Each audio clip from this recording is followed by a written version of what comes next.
Número 7, Scott McCall. Sim, vamos começar o vídeo sem enrolação e já vamos falar dele, o alfa verdadeiro. A Fandom de Teen Wolf pode até subestimar o Scott por ele ser o protagonista do show, mas ele tem os olhos vermelhos, e se tem olhos vermelhos é porque o cara é poderoso, e com o Scott, esses olhos brilhantes têm muito mais significado. O Scott conseguiu se tornar um alfa verdadeiro, por mérito próprio, sem precisar tirar de ninguém. Isso praticamente fez dele um milagre. Eu não tô zoando não, em Teen Wolf é dito que só aparece um alfa verdadeiro a cada 100 anos, mas de qualquer forma, o Scott é um dos lobisomens mais poderosos de Teen Wolf, sendo que todos os vilões da série que conheciam o Scott tinham no mínimo respeito por ele. Ok, a Violet era só inocente mesmo, e pra quem acha que o Scott não era poderoso pra cacete, se lembrem dessa imagem bizarra aqui. Isso foi no episódio 10 da 4ª temporada, onde o Scott estava perdendo o controle. Pois é, o Scott tá sempre se segurando, ele nunca parte pra matar mesmo, por isso que ele parece tão fraco. Aliás, brigadão por você ter clicado no gostei e se inscrito no canal, é muito bacana você tá me apoiando nessa nova jornada. E comenta aí temas de vídeos sobre o universo de Teen Wolf, DVD e muito mais. Bom, vamos lá, né? Número 6, Deucalion. Esse aqui é meio óbvio. Seria até crime alguém falar de lobisomens poderosos em Teen Wolf e não dizer a palavra Deucalion. A gente tá falando de poder, mas tem algo que deixa ele mais interessante. É que o Deucalion, provavelmente, tá? Ele era um verdadeiro alfa, assim como o Scott. Ok, tem furos nisso aqui, mas se vocês gostam da ideia, eu faço um vídeo falando sobre isso. O Deucalion já era um alfa, o que lhe concedia muito poder, mas depois do ataque do Gerard e a traição de um dos seus betas, que o Deucalion matou inclusive, ele descobriu algo bem interessante sobre os alfas. Se eles matam os seus betas, eles absorvem os seus poderes. Então, o Deucalion, completamente mudado, depois de tudo que ele acabou de passar, ele foi lá e matou todos os seus betas. E se eu estiver certo, o Deucalion era muito, mas muito velho, e ele tinha muitos betas. E com isso, o Deucalion absorveu muito poder, mas muito poder. E não foi só isso, o Deucalion convenceu a Kali e o Ennis a fazer a mesma coisa, e se juntarem a ele, formando a alcateia mais bizarra de Teen Wolf. Não, sério, cá entre nós, pode aparecer a Nuicte, Cavaleiros, Berserkers, mas não vai ter um grupo de vilões mais imponente que uma alcateia de alfas. Uma alcateia de alfas. E pra quem se pergunta por que o Deucalion era tão absurdamente poderoso ao ponto de um Darak com 9 sacrifícios e outro lobisomem nem conseguirem feri-lo, é porque o ceguinho aqui era o alfa de uma alcateia de alfas e tinha matado todos seus betas. E como eu falei, o Deucalion era muito velho. O cara em 1977 já era um alfa. E com todo esse poder, ele se autoproclamou o Lobo Demônio. Número 5, Derek Hale. Ok, o Derek é um caso diferente aqui. O Derek tem um dos backgrounds mais interessantes da série. E é muito normal que o pessoal considere ele o melhor personagem de Teen Wolf. Porque, cara, o cara passou por muita coisa. Não é à toa que aquele Triskelion tem tanto significado. Nascido como um lobisomem puro, Derek Hale passou por todas as fases de um lobisomem. Sendo que no final, o Derek alcançou algo muito mais raro na sua espécie, que era a evolução. E é por isso que ele está nessa lista, pois o Derek foi um dos poucos lobisomens conhecidos na história de Teen Wolf que era capaz de mudar de forma completamente. O Jeff Davis, praticamente a força criativa por trás de Teen Wolf, já explicou que os lobisomens evoluídos são muito mais poderosos. Pô, o cara matou um Berserker na mão nua. Número 4, Talia Hale. Provavelmente o verdadeiro alfa antes do Scott, provavelmente, tá? Mas sendo honesto com você, tá muito na cara que ela era um verdadeiro alfa. Diz aí nos comentários o que tu acha, tá? A Talia com certeza foi um dos lobisomens mais poderosos da sua época. E o porquê, Lipe? Porque a Talia era um alfa, ela tinha os valores do Scott, ou melhor,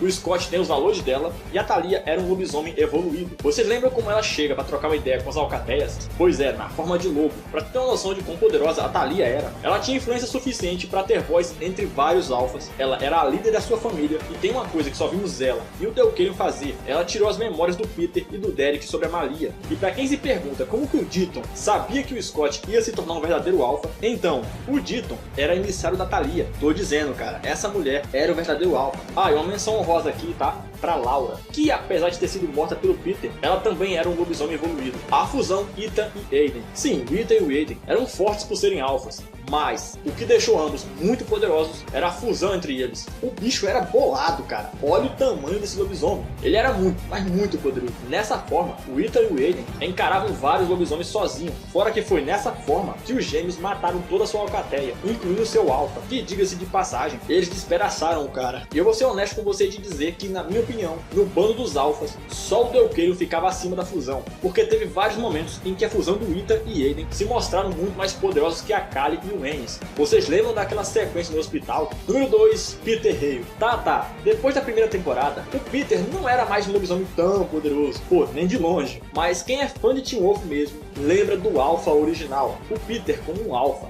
depois de matar a Laura numa emboscada e se tornar o Alpha, a mente perturbada do Peter transformou ele numa forma muito bizarra de lobisomem. Olha, mesmo depois de 6 temporadas, aquela forma de lobisomem do Peter é a melhor de todas. Comenta aí o que tu acha. E pra quem se pergunta por que daquela forma bizarra, o Ethan e o Aiden já nos responderam isso. E isso lá no episódio 14 da terceira temporada. O Peter tinha aquela forma bizarra porque ele deixou que o lado monstro assumisse completamente o controle. Te lembra alguém perdendo o controle? Pois é, o Scott quase ficou naquela forma também. Agora sobre poder, a gente pode começar falando que o Peter foi o lobisomem mais eficiente nas suas caçadas, porque o bicho matava mesmo. E que é pra nós que curte a série, depois da primeira temporada, nunca mais conseguiram criar aquela aura de terror em torno de um lobisomem como era em relação ao Peter. O Peter só não era mais poderoso porque ele não conseguiu formar uma alcateia. Ele criou o Scott, mas o Macau nunca se considerou do bando dele. Agora imagine o Peter naquela forma, bufado com o poder de uma alcateia. Ou pior ainda, conhecendo o Peter, o que você acha que ele ia fazer quando ele descobrisse que matando seus betas, ele ia se tornar mais poderoso? Antes da gente ir pro lobisomem mais poderoso da história de Teen Wolf, algumas menções honrosas. E a primeira é o Garrett Douglas. Mas Lip, ele não é um lobisomem. Desde de Teen Wolf não é bem assim, porque na série, o Lostman, a espécie do Garrett, é um híbrido natural, uma quimera natural de homem-leão com lobisomem. E aqui vai uma curiosidade, tá? Foi a partir dessa condição quase única do Garrett que as quimeras foram criadas. Mas sim, o Garrett é meio lobisomem sim. Aliás, se os olhos não deixaram claro, ele é um alfa. E falando em quimeras naturais, olha mais um aqui, o Jackson. Sim, o Jackson é meio Kahneman e meio lobisomem. O que, né, quem assistiu a segunda temporada sabe o quão apelão são os Kahnemans. Outra menção honrosa é o Lycaon, que se a lenda for verdade, Lycaon foi o primeiro lobisomem e provavelmente um dos mais poderosos, porque o cara recebeu a maldição direto de Zeus. Então fica aqui a menção. E número 1, Sebastian Veles, ou se preferir, a besta de Gevaudan. Apesar dos outros lobisomens dessa lista não estarem numa ordem de quem é mais forte ou mais fraco, esse aqui está em primeiro lugar até em força. O cara era tão maligno, tão desgraçado, que tiveram que apagar ele da história. Mas mesmo assim, Sebastian foi o lobisomem mais cruel e famoso da história de Teen Wolf. Depois de beber a água da pegada de um lobo, o Sebastian se tornou um tipo de lobisomem muito peculiar, eu diria. Essa coisa que ele se transformou ficou conhecida como a besta de Gevaudan. E mesmo depois da sua morte, e com todos os seus arquivos apagados, a história da besta ainda era contada 300 anos depois. A gente só tem uma noção do real poder da besta quando você para pra pensar que foi preciso de um Cerberus, um cão do inferno, trazer de volta o Gerard, a ajuda de outro lobo demônio e a mesma arma usada para matar o Sebastian no passado, tudo isso para parar a besta. E falando em lobo demônio, a forma de lobisomem do Sebastian tem uma explicação, e ela já foi dada, é a mente do Sebastian. Assim como o Peter, o Sebastian tinha uma mente tão bizarra que isso influenciou até na sua transformação, que mais parecia uma sombra negra tentando fingir ser real, além de ser indiscutivelmente o lobisomem maior e mais forte da história de Teen Wolf. E tá aí, 7 lobisomens muito poderosos em Teen Wolf. E ó, tá vendo o card aqui? Tem uma playlist de Teen Wolf, DVD e outras séries e filmes, pra tu conhecer esses universos sobrenaturais. E se você tá inscrito no canal, cara, deixa aí um comentário pra eu dar um coração, beleza? No mais é isso. Greenberg, abaixa esse braço.